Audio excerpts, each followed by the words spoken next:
असं आहे की यापूर्वीच्या काळामध्ये 12-12, 14-14 सदस्य निर्मित करण्यात आले. याच नागपूर अधिवेशनामध्ये पूर्वी मुंबईच्या अधिवेशनात करण्यात आले.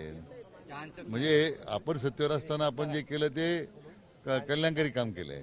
आणि आता या सरकारमध्ये विधिमंडळाच्या मध्ये जर या सरकारकडून कारवाई झाली असेल तर ती मुस्कटदाबी आहे. असं आहे की मला वाटतं जी काही त्या संदर्भात स्वतः मान्य विरोधी पक्ष नेत्यांनी दिलगिरी व्यक्त केलेली आहे झालेल्या कृत्याबद्दल. मला वाटतं अजून काय त्यामध्ये अजून कोणी ते सर्टिफाय केलं पाहिजे. मला वाटतं हे गंभीर आहे. महाराष्ट्राच्या विधानसभेला हे अशोभनीय बाब आहे. शेवटी जी कारवाई विधिमंडळाने केलेली आहे ती विधिमंडळाची संयुक्त विधिमंडळानं केलेला तो निर्णय आहे. आणि त्यामुळे जी काही पुढची प्रक्रिया जी आहे ती विधिमंडळ करेल. पण त्यांचं असं म्हणणं आहे की अधिवेशनावर कामकाजावर बहिष्कार टाकला. आम्ही कामकाजात सहभागी होणार नाही असा विचार करू. असं आहे की शेवटी त्यांनी काय करावं हा त्यांचा प्रश्न आहे. पण शेवटी शासनाच्या वतीने आमचं तर आव्हान राहणार आहे की अशी बहिष्कार घालणं उचित नाही आहे. राज्यासमोर पुष्कळ गंभीर प्रश्न आहे. त्याची चर्चा सभागृहात झाली पाहिजे. म्हणजे आपण काही कशी वर्तणूक केली कसे भाष्य केलं ते तुम्हाला ते आम्ही माफ करावं अशी त्यांची कल्पना असेल. पण शेवटी कायद्यानंच ह्या सगळ्या गोष्टी होतात आणि कायद्याची प्रक्रिया जर कायदाच तुम्हाला मान्य नसेल तर भाग वेगळा. परंतु आमची अपेक्षा आहे की विरोधकांनी सभागृहात भाग घ्यावा. दिलं जात नाही म्हणून ते सांगत होते आणि निर्लज्ज हा शब्द जो आहे तो विधानसभा अध्यक्षांना उद्देशून नव्हता. असं आहे की ती जी विधिमंडळाची समिती आहे शिस्तभंगाची किंवा त्या संदर्भात मान्य अध्यक्ष महोदय निर्णय घेतील. आम्ही भाष्याकडे उचित नाही आहे. परंतु माझी एकच त्यांना विनंती विरोधी पक्षाला की आपण सहभागी व्हा. अनेक प्रश्न राज्यासमोर आहेत. चर्चेतून आपण सोडवतो. याही बाबतीमध्ये जर अध्यक्षांना वाटलं की ते तपासून पाहतील रेकॉर्ड सरकारला अध्यक्षांच्या निर्णयामध्ये हस्तक्षेप करण्याची आवश्यकता नाही आहे. सीमा प्रश्न विधानसभेमध्ये एक प्रस्ताव मंजूर करण्यात आला बहुमताने की महाराष्ट्राला 1 इंचही जागा दिली जाणार नाही. कर्नाटकच्या विधानसभेमध्ये हा प्रस्ताव पारित झाला. महाराष्ट्राचं काय उत्तर असेल? असे माननीय मुख्यमंत्री महोदय आणि माननीय उपमुख्यमंत्री महोदय यांनी या अगोदरच ही भूमिका आपल्या महाराष्ट्र सरकारची भूमिका स्पष्ट केलेली आहे. कर्नाटकाने काय निर्णय घेतले घेऊ देत, परंतु महाराष्ट्र सरकारची भूमिका सीमावासियांच्या पाठीमागे खंबीरपणे उभं राहण्याची आहे. आणि वाटत ते झालं तरी महाराष्ट्र सरकार महाराष्ट्राची जनता सीमावासियांच्या पाठीशी खंबीरपणे उभी राहणार आहे. याच्यामध्ये कोणताही संदेह असण्याचं कारण नाही. महाराष्ट्राचे मंत्री भडकाऊ भाषण करतात असं बोमैया यांचं मत आहे. मग बोमाई साहेब काय पारायणाला बसलेत काय? त्यांचं सुद्धा वक्तव्य महाराष्ट्राच्या दृष्टीने निषेध आलाच आहे ना.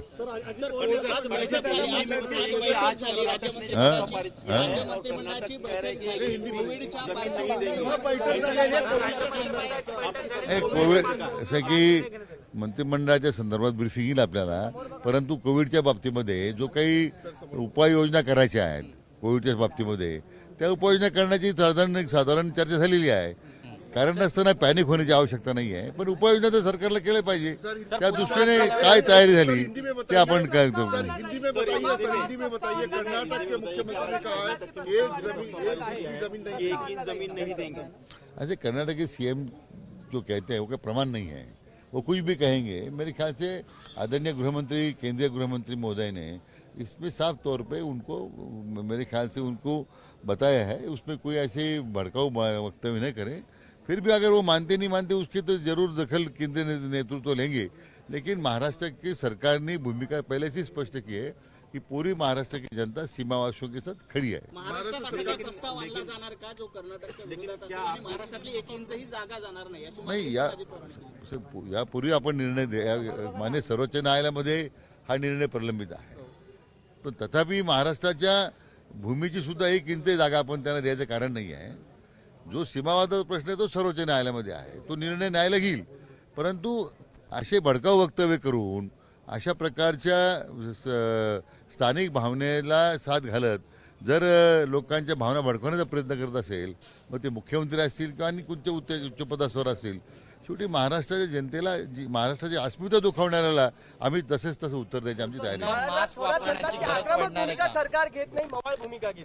नाही. तर मला असं आहे की मी म्हटलं की यापूर्वीच आमच्या माननीय मुख्यमंत्र्यांनी आणि माननीय उपमुख्यमंत्र्यांनी भूमिका अतिशय स्पष्ट केलेली आहे. आणि त्यामुळे मला वाटत नाही की राज्य सरकारची जी कठोर भूमिका आहे राज्य सरकारनं या बाबतीमध्ये कोणत्या प्रकारची आम्ही तडजोड स्वीकारणार नाही स्पष्ट केलेलं आहे. नहीं, लेकिन विपक्ष ये आरोप लगातार लगा रहा है कि बीजेपी या तो मिली भगत है कि मतलब सभी वहाँ भी केंद्र की सरकार है, वहाँ बीजेपी की सरकार है कर्नाटक में यहाँ पर, या फिर जो है कर्नाटक के मुख्यमंत्री यहाँ के नेताओं को कुछ समझते नहीं, या फिर केंद्र के नेतृत्व को कुछ समझते नहीं. ऐसे विपक्ष का काम है ऐसे भड़काऊ विधान करना या आरोप करना, उसमें सभी आरोप को उत्तर वहाँ जवाब देने की आवश्यकता नहीं है. सरकार अपना काम कर रही है और सरकार पूरी तरह से महाराष्ट्र की जनता के साथ खड़ी है, सीमावासियों के साथ खड़ी है. सर कोविड बद्दल प्रश्न आहे. मास्क वापरावा लागणार का? राज्यामध्ये मास्क पुन्हा वापरावा लागणार. राज्यात मास्क पुन्हा सक्ती होणार का? खरं म्हणजे मुक्ताताई टिळकांच्या निधनाचं आम्हाला सगळ्यांनाच दुःख आहे आणि ते पहिल्यांदाच महाराष्ट्र विधानसभे निर्वाचित झाल्या होत्या, परंतु काळाजोगात त्यांच्यावर जो काही आजाराचा प्रसंग आला आणि त्यातून मग शेवटी तरी मध्यंतरी या सगळ्या निवडणुकीत त्यांनी खंबीरपणे एवढं आजाराची स्थिती असतानाही, गंभीर आजाराची स्थिती असतानाही स्वतः मतदानाला आल्या. ते मग त्या म्हणत होत्या की हे माझं कर्तव्य आहे. मला वाटतं एवढं कर्तव्य दक्ष भावनेनं एखादं लोकप्रतिनिधी काम करतो हे सगळ्यांना त्यातून बोध घेण्यासारखं आहे, परंतु त्यांचं निधन हे सगळ्यांना चटका देणारी गोष्ट आहे. अतिशय दुःखद घटना आहे. त्यांच्या निधनाबद्दल व्यक्तिशः मी पार्टीने तर व्यक्त केली, पण त्यांना भावपूर्ण श्रद्धांजली अर्पण करतो. एबीपी माझा, उघडा डोळे बघा नीट.